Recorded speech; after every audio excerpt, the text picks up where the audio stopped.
আল্লাহ, তোমার কাছে আমি উপকারী জ্ঞান চাই। আল্লাহ, তোমার কাছে আমি পবিত্র রিজিক চাই। আল্লাহ, তোমার কাছে আমি কবুলযোগ্য আমল চাই, আমার আমলগুলো যেন কবুল হয়। এই দোয়াটা করতেন।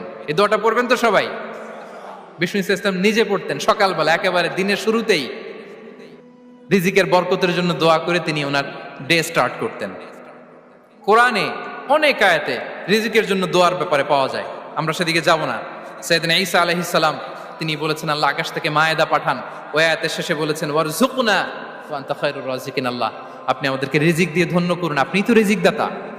আল্লাহ নবী ইব্রাহিম আলাইহিস সালাম তিনি দোয়া করেছেন রব্বি জাআল হাযা বালাদান আমিনা ওয়ারযুক আহলাহু মিনাস সামারাত, আল্লাহ এই জনপদকে মক্কাকে আপনি পবিত্র নগরী, এই নগরীকে আপনি নিরাপদ নগরী করুন, আর এই নগরীর অধিবাসীদেরকে আপনি ফলমূল দিয়ে রিজিক দান করুন। তাহলে নবীরা তারা স্বয়ং রিজিকের দোয়া করেছেন, আমরা যেন রিজিক প্রাপ্ত